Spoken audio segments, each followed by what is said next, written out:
Chicago, Illinois, Startup Hype Man presents the Goat to Market Show. What's up, everyone? I am your host, Raj Nation, the founder and chief pitch artist of Startup Hype Man. This podcast is where we bring you founders, company leaders, and creatives who are building it, who are doing it, who have been there and done that. And they pull back the curtain on their go-to-market strategies so that you can build a venture that you love and become the GOAT of your industry. Want first listen on episodes before anyone else? Subscribe to our newsletter at startuphypeman.com. You will get alerts every Sunday morning when we release new episodes. All right, let's hear how today's guest is becoming the GOAT. Ladies and gentlemen, making his way to the microphone from New York City, he is the co-founder and CEO of Regal. Please welcome Alex Levin.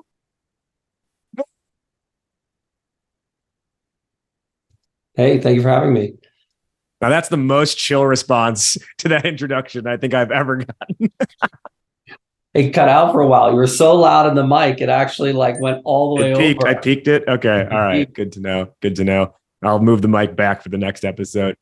He is Alex Levin, as I mentioned, co-founder and CEO of Regal. What is Regal? They are the outbound phone and SMS sales solution for B2C businesses built to drive more conversions so that they can hit their growth goals way faster. Regal drives 3,500,000 plus ROI positive conversations per month. And in a very short time, they launched in 2020. They have already generated $1 billion plus of revenue for their customers. As a company themselves, they've raised a $39 million Series A, totaling at $42 million of funding overall. They were able to achieve $10 million ARR within the first 2 years of operations. And keep in mind, that first year of operations was the start of the pandemic. So that's no short task that they've been able to accomplish in such a short time. Part of this journey in growing to such a scalable operation, both and being able to ramp up their revenue for themselves and then also be able in turn to do that well and drive customer revenue, has been the people they have brought on board along the way and the team that they have built. And so today's conversation is around team, and specifically what they've accomplished is achieving a 97% hiring acceptance rate. Alex, once again, welcome to the show. Why is this on your mind and why is this important to you? Sure. So my co-founder, Rebecca, and I have worked at startups for a while, and it is what everybody says, but it is for sure true. The entirety of your success is dependent on the team that you have around you. That is the first and the last thing you should be thinking about every day. And as we started realizing that there was a real business here that would help our customers and drive a lot of success for the brands that we worked with, we wanted to really start focusing on team. So very early on, we saw there was really extreme product market fit, and a lot of our attention shifted to how do we build the best team around us.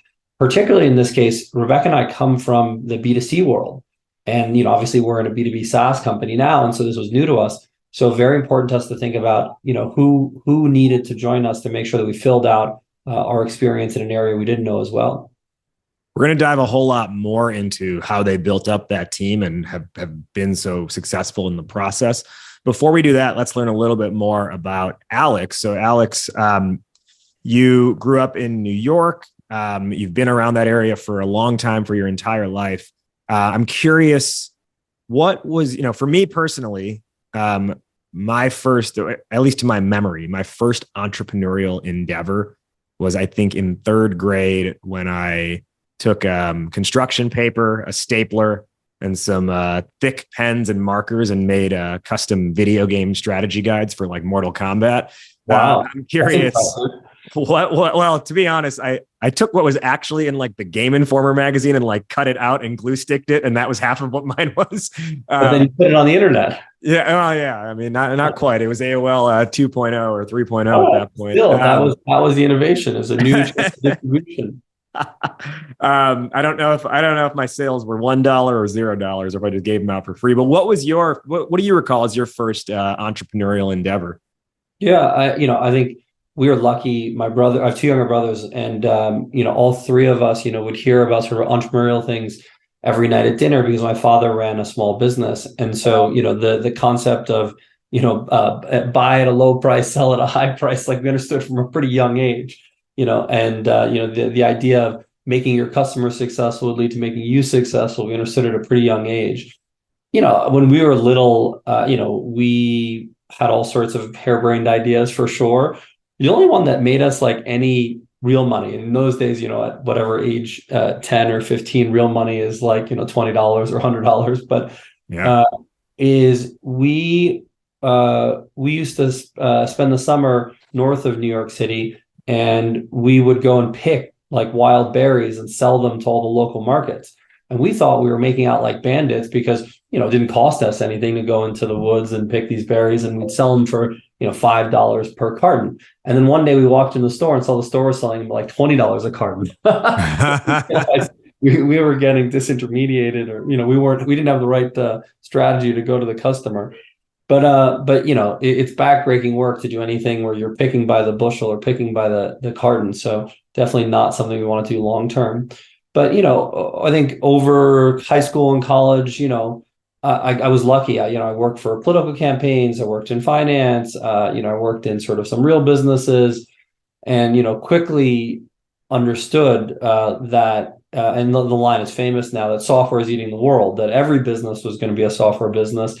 You weren't going to be successful in business if you didn't understand how software was built. And so, even though I had an undergraduate degree in philosophy and psychology, I left and went and started working for technology companies to learn that skill set. And it served me well for sure. You mentioned you had exposure to entrepreneurship through your father and a small business that he ran. What was that business? And if, as you look at yourself as a kid, observing your father running his business, what would you say is the one or maybe two traits or qualities you observed from him? So it was a business that bought and sold steel products. So it's usually called a steel service center. So their suppliers are mostly abroad, and they buy these big, look like a huge toilet paper roll of steel, for lack of a better word. But it's like 6 feet high and 6 feet wide. And they would slice it and process it and then sell it in smaller pieces in the United States to people who had specific end uses. Everything from sort of decorative cans that you might get gifts in to automotive end uses and other industrial end uses. Watching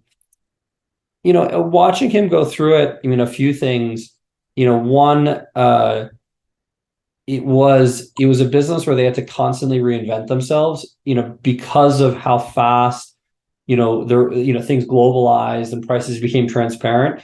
I remember even as a kid, like realizing every 2 or 3 years, they'd have to come up with a whole new way of doing business because, you couldn't buy from Canada and sell to the US anymore because everyone understood that. You now had to go to China or to Korea, and you couldn't just go to China or Korea and sell the same product in the States. You had to process it. And now you couldn't just process anymore. You had to do something else. And, I think watching that constant process of reinvention was fascinating. And then certainly the other one, even from a young age, it was very clear that it was a people business. There was an opportunity in the market, and where they had the right people in place, they could be very successful. And, we hear, about the successes, and where they didn't have the right people in place, the business fell apart. And, if you didn't watch it every single day, it was gone the next. And so I think even from a young age, like it impressed upon us, like how important it was to have the right people in place. Let's dive into like where you are today. So you mentioned you've got this background in B2C. So like in an abbreviated fashion, walk me through the journey of getting to, I'm going to start Regal, or I'm going to co-found Regal, and we're going to do this thing. Yeah, so I won't go back that far, but Rebecca and I both were working in startups, and we got recruited into this company that was trying to allow people to buy home improvements online. And actually, there were a couple different players trying to do this, and ultimately, they all got brought together under one umbrella called Angie. And so we own Angie's List, very well known, and Home Advisor and Handy, these different brands. We're the largest home improvements company in the world, actually. And at the beginning, the idea was, hey, let's sell home improvements online the exact same way that people sell a shirt or, shoes or a CD on the internet. Show a picture and a price and review and it'll be fine. And a lot of people came online because the demand was there, but we found that the conversion of people who were interested to people who bought was relatively low compared to historical standards in home improvements. And a digital only experience really didn't do it because it's a more considered purchase. It's more expensive. It's about your home. It's a bit emotional. You're not sure what you want. You have to trust the provider that's going to do it for you.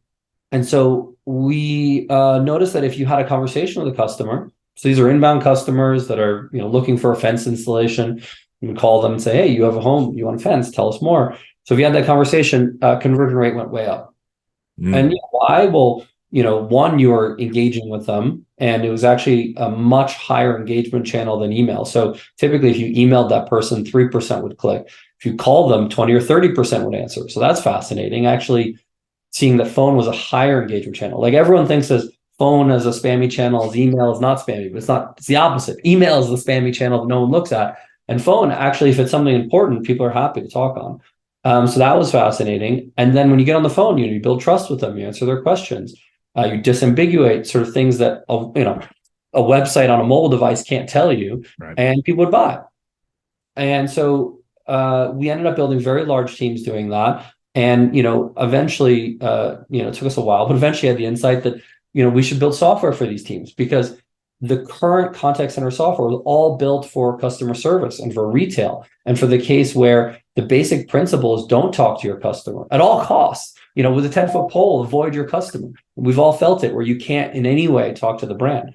But in these industries that are more considered, things like insurance, lending, healthcare, education, local services, actually the businesses know talking to their customer leads to more sales. Talking to their customer leads to a better experience. So it's a critical thing to actually have that conversation. So we started building software specifically for these B2C sales teams. And to your point, like we got very sort of lucky that quickly, like we found product market fit and the business scaled up. I'll tell you from personal experience right now, we're in the midst of a couple home improvement projects, like getting a couple things resolved. And it's actually amazing. Like, we've talked to a few different contractors. It's amazing.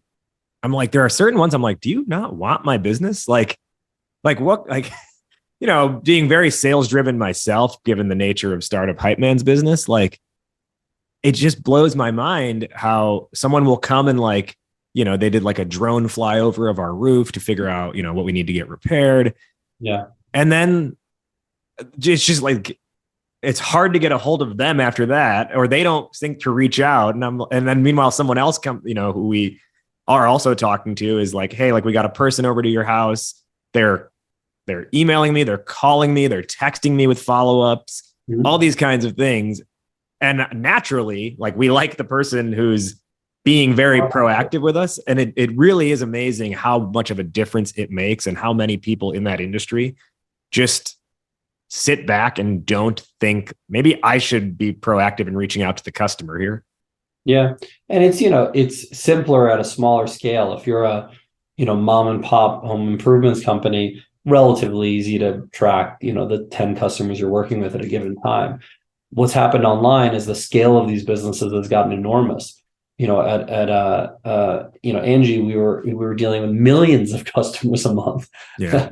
So at that scale, like you can't keep it in your head. You can't just be proactive and good and nice. Like you need systems that do this. And so, those are the kinds of businesses we work with now, is these much larger businesses where they're transitioning from the model of, hey, we have good people out there who are just going to know what to do, to at the scale of the internet, we have to use systems and technology to identify who we should be reaching out to, what channel should we be engaging them in, what's the message we should be using, how should we branding the call, what's the next step, next best action after we've had this thing. And, allowing people to do what they do very well, which is connect with somebody, emote, solve a complicated problem, get them to the next step, not rely on people to try to know when is the best time to call somebody. There's no way a human is going to do better than a machine at that. So let's dive into our main topic for today, which is how you've been able to achieve a 97% hiring acceptance rate as you've built up the team. Let's start with, how many employees are you at today? Regal's at 120 employees today. 120 employees. And that, this is not a small sample size. This is not like 5 people with a 97% acceptance rate. Yeah. And I should say, this is not our first rodeo. At the last company, by the end, we were thousands of employees. We certainly didn't hire all of them. Like I said, it was bringing together multiple companies, but certainly my co-founder and I, have each hired hundreds of people. And so over time, we've come to like a pretty strong opinion of, what you need to do to be successful within hiring. So given your past experience, if you apply that to Regal, everyone remembers who their first employee was. So who was your first employee? What qualities did they have? And did you already have like an intentional hiring process developed at that point? Or was it more like fly by the seat of your pants and then you started to figure it out? Yeah, a lot of what we do now, we came to at the last company. So we definitely had this process already. When you're so early and it's your first person, it's a different process, right? You're hand holding all of this and like bringing them in, both because, they're taking a big risk on you and, you need to acknowledge that and spend the time to make sure that they're comfortable with it. And because you need to make sure that they're going to be the right standard bearer in terms of culture. And when I say culture, I want to be specific. I'm not talking about, does somebody play ping pong and like, are they fun at the events? It's not that. Culture to me is something quite different. To us is quite different. Is within a company, how do you make decisions?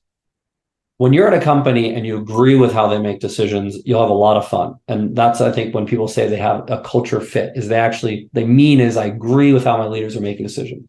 When you're at a company and you don't agree with how they're making decisions, you're going to be miserable because every time they're doing something, you're going, not sure I agreed with that. Like, oh, they're doing it this way.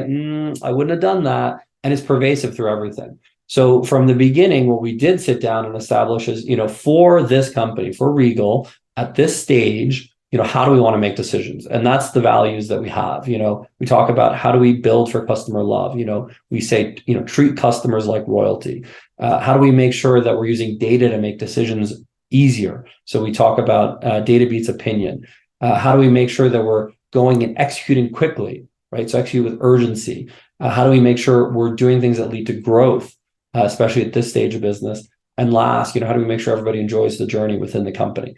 And so those 5 values are what we teach internally to every single person that comes on. And what we use as we think about, is this person going to be happy in this company? Are they going to like how we make decisions? If it feels like they do have those same values, then great. And if they don't, that we're going to sort of not find a good fit. So very early on, to the first employee, it was somebody that we had worked with before, and so knew sort of he fit the values that we wanted. And I think, it was sort of, for him, a leap because he was in another startup where he had a good role and a good opportunity, and this was something different. And I think for him, it was, his belief in what Rebecca and I were capable of doing mostly that got him to start. So with that person, then, you already had this idea of what your values were, and it sounds like being values driven or knowing what your core values is really important from day one. Would you recommend that is what a company has in place before they make that first hire? I don't think we had it written down before we made the first hire. That was probably 6 months before we wrote them down. But definitely have it in your head. Rebecca and I, to this day, interview every single person at the company. So everybody on the R&D side, Rebecca is the last interview. Everybody on the go-to-market side on the last interview. And, that, until, I don't know, certainly hundreds of people, if not thousands of people, that'll be the case, right? So you need as a founder to be the standard bearer for what is the way you want people to be making decisions in the company. And you only want to be bringing in people that you really are comfortable with, going and making decisions on their own, because that's the reality. It's like you as a founder might know what's going to happen for the next month or two. And you might have an idea very far out of what your vision is overall. And you can give people that context, but then after that, you're hiring people to go make the decisions to get you there. And so you have to be comfortable with how they're making decisions. And that, I think, is, lost often in this whole process. As people sort of are looking for people, they're focused on the wrong things. When we first talked, you mentioned how the way you've approached it, and you think a lot of other companies perhaps get this wrong, but Regal has approached hiring like a marketing funnel. Can you share really what you mean by that and how you've been able to apply it in your process? Yeah, so I should say both Rebecca and I are very quantitative by background, and we're product managers and like ran marketing teams over time, so it comes naturally to us to think about recruiting this way. But to some extent, you have a funnel where you have a certain number of people that exist. You're trying to get them interested in your company. Of those, some percentage will convert to the interview stage and to the offer stage, and some percentage of people get offered a job will actually join. And so you can go through and look at your funnel, and you should as that set of steps, and you should know exactly how many people you have in each step and what the conversion rate is between steps. And most importantly, I think the math that people forget to do is, hey, if I need to have one person in seat, how many people do I need to have at the top of the funnel?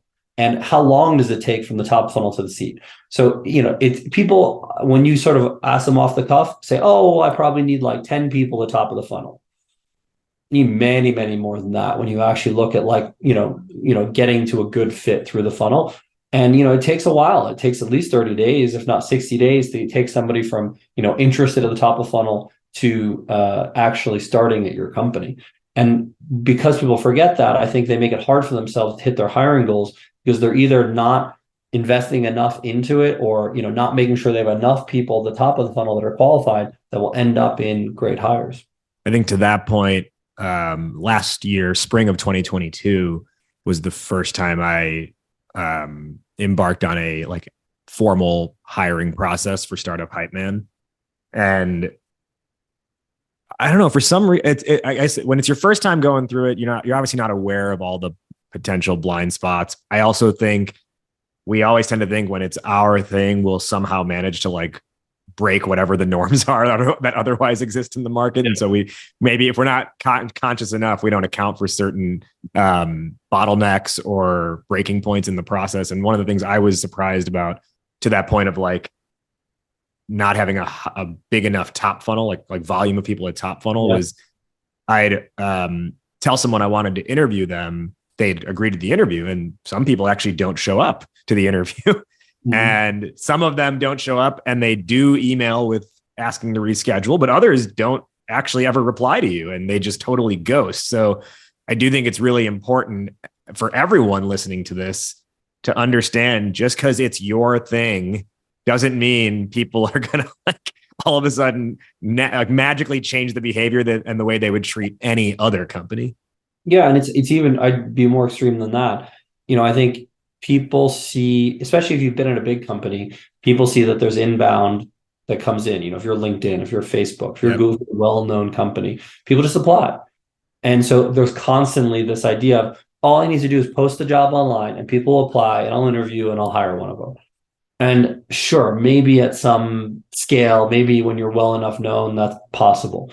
But the reality is, for 99% of companies, that is not how it works. Like, you posting a job on the internet, you even posting that then on LinkedIn or on whatever job site, does zero. And, more likely the people that are applying to it are not going to be qualified for the job, because the people who are actively looking for that job are going to say, well, I'm not yet there, but I'm going to go apply for it. So instead, what we think about is, who are the people that are out there that we want? And we will actively go after those people to make sure that we're getting them into the funnel, because we don't assume that they've heard of us. We don't assume that they want us like for some crazy reason. We assume that we need to convince them that it's worth their time to come talk with us, have a conversation. So this is where it really starts to become like a sales process, right? You're doing active outbound prospecting of potential employees of your company. What does a prospecting message look like? And are you doing cold email, cold DMs, cold texting? Right? Yeah, what are the mechanisms? So I'll give up a secret here. The single most successful way to reach people is, coming from a founder, or if you want to be cynical, coming from the email address of a founder through automation. But let's just say coming from a founder, an email whose subject line is hello. And all you need to say is, I've heard through the grapevine, you're fantastic. Do you have some time to chat? Or just that. And, I have an enormous success rate of getting people to respond to that message. Do you find that with that, it's okay to be as generic and not say specifically what you've heard about the person? Yeah, it's intentional. So what you're trying to do is you're trying to make sure the person knows that you've looked at them specifically, and we have. Again, you could be cynical and not, but we actually have looked at this person. You're trying to get them interested in knowing what it is about them that got that you to reach out to them because they're a little bit flattered, or who said something about them because again they're a little bit flattered. And then they're, especially if it's a founder reaching out, they're interested in like what the founder has to say. And it's not explicitly about recruiting. So for people who want it to be about recruiting, they perceive it as about recruiting. For people that go, oh, I have a job that I like, but I'm still interested in talking to this guy or this woman. If it's Rebecca's reaching out, they make it in their head about not recruiting. So it's very intentionally vague. Okay, intentionally vague, and that's what makes it not about recruiting. Yeah, like you could call somebody and say, hey, I really love to chat, like looking forward to it. And it's funny, it creates like it's an unclosed loop. And like people want to call back to know what it is you want to talk about. So there's a little bit of psychology in it. And it's fine. Like, you should A/B test on your own what subject lines work, what messaging works. Our recruiters, when they are reaching out, use different messages. They don't use that generic message. They actually say, hey, I see in your experience, you have this, and you're great for this role. And this is what I would like to chat to you and chat about Regal, and this is about us. So our recruiters don't use this same message. This is mostly from founders reaching out. I find that it's quite successful. And then once, you're starting to get people in the funnel, you do need a process for that. So, use Calendly, use something to help you schedule. You don't need to have hour-long interviews at the beginning. They can be even 15 minutes at the beginning is fine. If you really need to hire a lot, get on the phone. The questions I usually lead with is, I'll give my background quickly, and I lead with questions like, please, help me understand why you've done the things you've done. I don't need them to tell me what they've done. I can see that on LinkedIn, but why have they done that? And what do they want to do next? And just find out if there's going to be some fit there, because if you're not going to help them achieve their goals, this is not a good fit. But, if you hear based on their goals that there is something that, you have your company, it would be an opportunity for them, great, engage. Typical questions in that early stuff will be things like, if I were to call your boss today and ask them about you, what would they say? And again, it gets people talking about, what they do well, what they don't do well. What do you want to be doing in 5 to 10 years? Another version of the first question is, if I were to go chat with your friends, like, what do your friends do? How do they perceive you? Again, you're trying to like quickly break down the wall and understand what this person is like to see if you think there's a good fit. You're not trying to don't ask, are you smart? Are you good at your job? Those are terrible questions and very hard for the person to answer. You'll have to evaluate those later on in the process. If you find that the person does have the cultural values they're looking for and you can actually help them, well, it's your turn to sell now, right? You need to stand up and say, you know what? I'm really impressed with you. I think that what you've done is fantastic. And there's a great opportunity for, you to work here, do this role and reach that outcome. And if they're interested, right, they'll engage. And, usually you'll have to have them, meet a few other people. But at some point, the way you evaluate, in my mind, for the skill set for the job is create a project. Not a long project, something that takes them an hour, 2 hours, 3 hours, where, you've picked out what are the specific skills for this job that we know you need to have, and give them, something that tests those skills, have them send it back so you can actually see it, and then sit down and review it together. And the value of reviewing it together is so that you not just see the work, but see how they present it to you. And then make sure you give them feedback. Make sure that it's a two-way street, that they're not just presenting to you, but you're also giving them feedback so they can see what it would be like to work with you day to day. Because that's a critical part of that working relationship.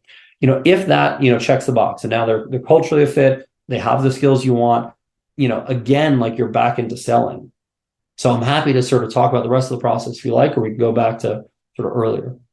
I do want to go into that. I do actually want to backtrack a little bit and talk a little bit about the difference between founder doing it versus a recruiter doing it. Yeah. But this conversation is really about how we're scaling up at the end of the day and scaling up a good team. Another part of the scale conversation is product. And for everyone listening, as you're building and growing your company, how you build your product is fundamentally important and influences and perhaps is the, the axis of if you're going to scale and be successful or if you're going to stall out. So as you're building up your company, who are you looking to develop that product for you, especially if you're not a non-technical founder? Well, if you haven't heard yet, Akeva is the software development partner that can help you go from 0 to 1, whether it's blockchain or no chain, Web3 or Web2, if it's a mobile app or a SaaS. The team at Akeva builds it at startup speed and enterprise level refinement, which is why they're so great. Startups like Stride Health, Havana, Olive, Side, and so many more trust Akeva from their first dollar all the way up to their $1 billion valuation. They are presenting partners of this show, and they are ready to help you become the GOAT to market. I'll tell you, anytime someone asks me for a software dev recommendation, I tell them Akeva. Literally in the last, I think, 2 weeks alone, I have referred 2 startup hype man companies to Akeva when they said, hey, do you know someone who's looking for software help? Their co-founder, Brandon, is also separate from Akeva, is also a tech startup founder separately himself. So just trust me when I say, like, Akeva's team knows exactly what the founder journey is like. And as a result, they know what needs to be built at what stage and how to build it. So that way things don't break later on. You can learn more at akeva.io. Again, that's Akeva, AKAVA.io to learn more, or just reach out to me directly if you want to learn more or if you want a direct intro to them. That's akeva.io. Today on the GOAT to Market show, we've got Alex Levin, the co-founder and CEO of Regal, and we're talking through how they've achieved a 97% hiring acceptance rate.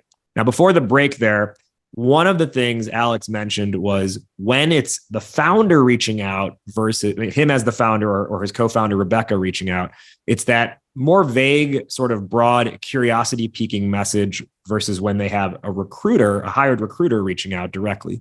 I want to know, like, why is it that you have a different approach when it's you or Rebecca, your co-founder, doing it versus a recruiter? Like, I guess if it works well when you're doing it, why not just apply it to what a recruiter is going to do?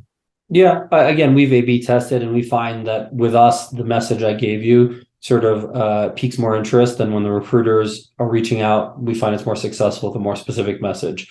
I could give a long why and wherefore, but that's just from testing and our experience, but what works best. Well, I'm going to guess, is this partly due to the fact that when recruiter is in the title of someone's job description, there's already this stigma that they have to break. So then they've got to prove. I would almost feel like if a recruiter sends a vague message, it feels icky. And so they've got to kind of like prove themselves to the prospect that they've got a legitimate opportunity for them. Yeah. Yeah. I mean, so as we go through this stuff, we definitely think about it in 3 different phases. So we think about the first phase as getting people engaged. So, how many people do we need to email? How many people do we need to reach out to?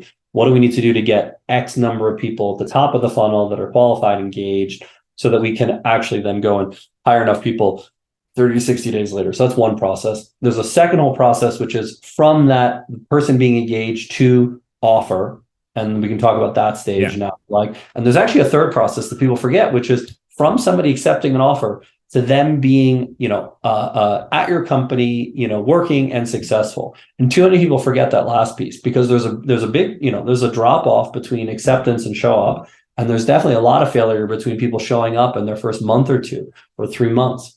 So let's walk through that step 2 in the funnel, right? Like now you've had that initial you've had a successful outreach to them. They want to talk. You have that first meeting. What happens now, and how do you prepare for success? So I say, evaluate on the phone for cultural pieces. Do a project for the sort of skills pieces and finding out if you think they're a good fit. Do the reference checks. The more senior they are, the more you need to make sure you're doing reference checks that they didn't give you. But certainly at any stage, do some reference check. So and on reference check, the most telling question of all of them is basically, of everybody you've worked with in this role, are they top 10%? The answer is maybe, I don't know, your answer. Now, if it's a resounding yes, then great, you have a fantastic person. But the people who've worked with them before know whether this is a star or not. And so they'll be able to tell you pretty quickly, and they'll be honest, with whether this is top 10% or not. So I'd say that's most telling on a reference. When you do finally get to offer, so now you've like gathered everything, you're going to go offer a few things. So before you ever talk about anything to do with money, you need to get the person on the phone and say, if I were to offer you this job today, would you say yes? Or another version of it is, if I were to offer this job, assuming the compensation is the market compensation, would you say yes? Now, why do we do that? We want to make sure that we get all objections out before we give them the offer letter. And so this is the opportunity for the person to go, well, I still need to talk with my significant other, or actually, I'm not sure that I'm ready to leave my job, or, I know you guys are great, but I'm worried about the manager that I'd work for. I don't know what it is, but you need to get all that stuff out now until that person is willing to say yes. Like if you were to offer me the job, this is my number one choice. It's what I want to do. Don't give them an offer, because you still have selling to do. So go, pause, go back, figure out how you're going to solve all of these open questions they have, because that's more important. It can take all kinds of work. It can take, again, talking with their significant others, or it can take introducing them to investors, or, maybe they have hit on a valid issue and it's not the right person. And so better find out then than later in the process. But, the number one mistake I think inexperienced managers make in this process, even though we force this question on everybody, is the person goes, well, yeah, I don't know, maybe, but you should still give me the offer and then I'll decide. Don't give the offer. If they're not excited about your company and ready to say that as long as the offer is right, they want to start, you haven't gotten the person over the line. And you shouldn't just, everyone who's inexperienced wants to just put an offer out there and see what happens. It's not going to go well. If anything, it's going to go worse if you do that. Really like hold firm on not giving offers until you've got this settled. Now, once you have that settled, there's resources like Option Impact and other ones that actually allow you to see what salary is standard and what equity is standard for that level at your stage. And you need to decide as a company, what do you want to be at? 25th percentile, 50th percentile, 75th percentile, 90th? So just choose and say, as a company, for salary, we're going to be at this level, and for equity, we're going to be at this level. Use the public resources of real benchmark data. That way, when you're going into the conversation, it's not about what somebody's making now. It's about, for our stage company in this role, what is the benchmark? And, there's usually a range. It's not like a number. It's usually, let's say, 50 to 70, $1,000 and X, Y, equity. And, that gives you a little bit of opportunity to negotiate. Everyone has learned these days to ask. So if you come in, I actually believe in coming in with a real offer, not with a lower number. But if you come in with an offer, be ready for the person to ask for something. And so be ready to give them either a little bit more salary or more equity or more bonus. When people come back and ask for all three, stop them and say, look, we're not in a situation where we can give all three. What is most important to you? And make sure the person is dictating to you what matters most between salary, bonus, and equity, and give them the thing. If you want them to start, give them the thing that they want. The goal of the salary negotiation is not to make people happy. In a typical salary negotiation, both sides are not going to end up exactly where they want, but it's going to end up in a place that everybody can, bury it and move on with their lives. So, if you're doing something and putting somebody in a position where they're going to be uncomfortable on an ongoing basis, that's bad. But as long as you guys can, agree to disagree and come to a place that both sides are okay with moving on, great, go and do that. And we're very clear with people as to how we do comp. We benchmark at 75th percentile for our stage company, in these specific roles. And then the things that change salary on an ongoing basis are either them getting a promotion or the company going to the next stage. So if we were to be a $100 million company, we should pay differently than if we're a $10 million company. And that has to do with the size of the company. And so we'll go and give people a raise, even if they stay in the same job, based off of that change. And, people, once they understand that, at least understand our compensation strategy, and then they're sort of more open to sort of the numbers that we come to. Now, that doesn't mean that we'll always come to an agreement on those numbers, but now at least we have a way of doing it. Yeah. Well, I do want to say, coming back to the note on the offer letter, before we get too far away from that, It is really just amazing to me as you're saying that. I'm like, wow, this is such this is exactly how sales should operate, right? Right. One of my hard and fast rules, if we have a potential client, maybe we have like a good conversation with them and then they're like, okay, great. So like what, do you send us a proposal now? Like, how does it work? And I'll be like, well, are you ready to move forward? Because if the answer is yes, we will send you a contract for signature, right. But I don't want to send that unless you're absolutely certain we're going to work. It's exactly the same. So I guess, a good takeaway to this, if you were wanted to, is to say, the processes that great sales teams use and great marketing teams use can be applied to recruiting as well. And the recruiters that are analytical and understand the sales process and the marketing process will do well. The recruiters who don't and go off of their gut or go off of just, I'm a nice person, are not going to do well in the long run, because it's just not, it's not how it's not how the best recruiting teams work anymore. You're going to get beaten by the recruiting team that does use these up-to-date and modern practices. And none of these practices should be high pressure. None of these practices should be scammy. It's not the point. The practice should be transparent and open and trying to cut to as quickly as possible. Are they the right person? Are we going to agree on comp? Are we going to agree on what the role is? Is it going to help the person hit their goals?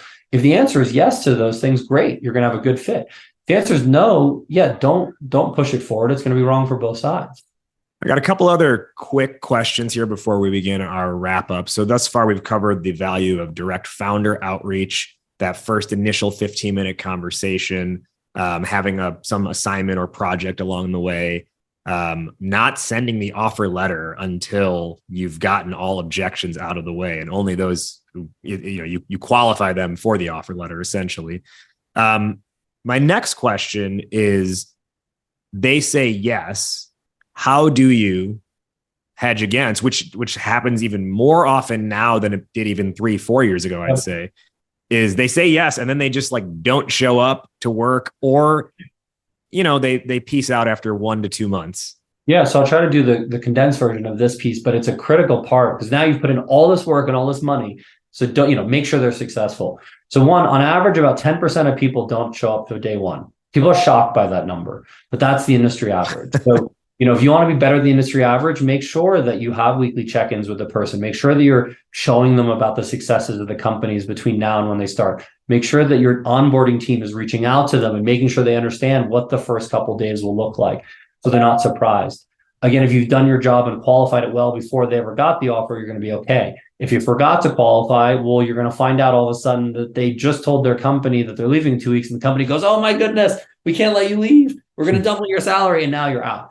So if you had just found out before that they hadn't yet told their company, then you would have been able to prevent this by either, helping them get armed with something to say, or giving them a different compensation, or never even offering them a job if you knew they really wanted to stay. So that's critical. Once they actually start, obviously, huge value in investing in the people, particularly on what is the vision of the company and what are the values, like we were talking about. We do set up a process at 90 days where we force managers to basically, Netflix called it a keeper test. I don't call it that particularly, but to go through, is this person hitting the goals that I've set? So for every hire, we give them a set of goals that we want them to hit in the first 90 days. And at 90 days, we have the manager go back and say, based on what I know now, is this the person I want in this role? And if the answer is no, well, then you should graciously help the person go find another role. And, probably in my experience, if the answer is no from the manager, the employee is also feeling it, that it's not a good fit. I'm not saying you have to do it that day, but for sure have the conversation with the employee that it's not working, and either help them turn it around or help them go find another job somewhere else. But that's not a good fit. Where the answer is yes, or yes, they're great. Now, you need to invest even more in this person now and help them be successful. So, in those cases where you find stars, like, give them more opportunities as fast as possible. I don't mean you have to change their salary or promote them in 90 days, but give them the opportunity to get to know an exec better. Give them an opportunity on a new project. Give them an opportunity to go on a trip, with a customer, whatever it may be, especially the ones that you've identified earlier are stars, invest in them. Something that I've learned something that I've learned the hard way is,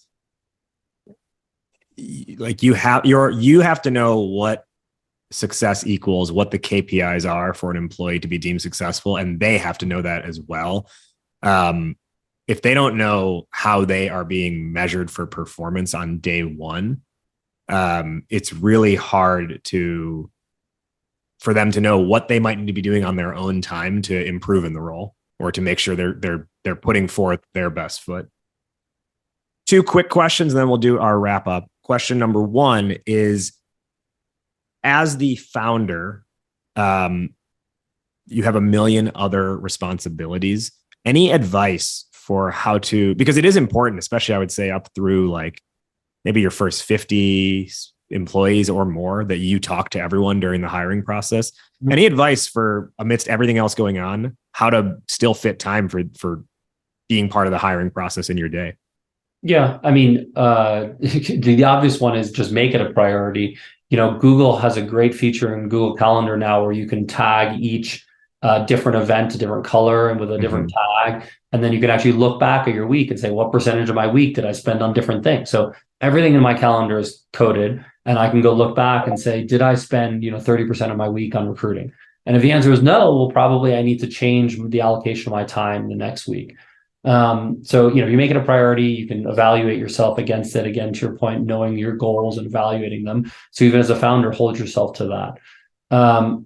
In terms of other pieces, I think you need to be very honest with yourself about like what the real hiring goals are and how many people you need to get at the top of the funnel to do that. So, if you need to hire one person, you can probably do it yourself. A typical full-time recruiter can recruit, if it's engineers, maybe 1 to 2 a month. If it's go-to-market roles, maybe 3 or 4 a month. But that's like a full-time person dedicated on that. So you as a founder, if you're doing it part-time, don't expect to hire 4 people a month. You're not going to do it. It's unrealistic. So just understand the math and make sure you're investing in the resources you need to support yourself if you really need to hiring goals. The last piece I'd say is the advice I've been given on external recruiters is sort of this. Broadly, don't use external recruiters. Don't pay to hire people. There are specific roles where that's not true. So particularly in certain engineering roles, there's a very vibrant recruiting community, and they can be very helpful in getting senior engineering managers into an organization. And then with executives, either you're working with a recruiter that you're paying or a recruiter at a venture capital firm, but largely executives are being introduced to companies through recruiters. So for those 2 sorts of roles, probably allocate money to have a third party help you. But for others, when somebody sends you an email saying, I've got a great candidate or I've got whatever, like, don't take the bait. Like, it is not what you need to be doing. You should be going out and reaching out to people on your own. I'm going to hold off on my last question just in the interest of time. So let's go straight to our wrap up. Alex, where can our listeners find you? Where can they learn more about you and more about Regal? So you can go to regal.io and read more about us, or anytime, just email me at hello@regal.io. If you're a B2C brand, particularly in a more considered industry like insurance, healthcare, lending, education, local services, it's important that you're talking to their customer. You probably have teams that are doing it. Regal can help you massively amplify what those teams are doing and drive more revenue from your current leads that you're getting. Alex, who is one person who you want to give a shout out to? So always my co-founder. I could never do without her. We are very lucky that we have complementary skill sets and work well together. It's been a phenomenal sort of partnership. And I'm very excited for the next couple of years together. Let's do our final key lessons and takeaways from this conversation. I'll go first, then I'll toss it to you. Our topic today was achieving a 97% hiring success rate. We've had such a good conversation. So there are many things I could choose. I'm just going to pick one of the things that I really liked. And that was earlier on, you said true culture fit is alignment on how a person makes a decision within the company. Alex, top lesson or takeaway for the listeners? Yeah, I think the number one thing, like we've talked about, is, don't think of recruiting as an art, think of it as a science, and, use the sort of the theoretical sort of marketing funnel to help you think about the actual recruiting process. And then in the final stages, make sure that you're getting somebody to a yes verbally, that they would take the job. It is their number one choice before you go to an offer. So make sure that you're sitting through and working through all of their concerns before you get to an offer, not after. My final question, which is how we end every episode on this show, fill in the blank. Entrepreneurship is? A roller coaster. It's a roller coaster. Every day is different. Some days are, highs, some days are lows. I think the best entrepreneurs are able to sort of take it in stride and know that all of it is getting them towards that outcome. I was watching an interview just the other day, and somebody was sort of saying, can you guess what is the number one skill of entrepreneurs? And it's not being smart, it's not being connected, it's perseverance, it's determination. And so people who can make it through all the ups and downs are the ones who succeed. He is Alex Levin, co-founder, CEO of Regal. Alex, this was a wonderful conversation, and I want to thank you for joining us today. And for all you listeners, I've got a million more questions I want to ask Alex. We don't have time today. And if you've been listening and you have more follow-up questions you want to ask him, guess what? He's going to be hopping into our Goat to Market Club for an AMA the whole week that this episode is live. The first week this episode is live. So if you want to ask follow-up questions on hiring practices, if you want to ask questions on how he's built Regal, the product, if you want to ask more questions about his dad's steel processing company, all of that is fair game in the Ask Me Anything happening inside of the Goat to Market Club. To join, you can go to startuphypeman.com/GTM-club. Startuphypeman.com/GTM-club. We'll see you inside. Alex, we'll see you inside there. And thanks for joining us today on the Goat to Market show. Thank you for having me.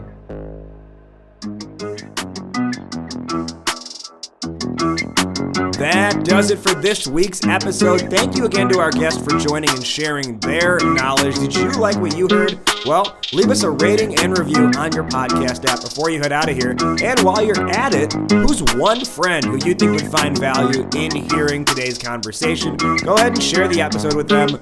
I would really appreciate it, and I thank you for doing that.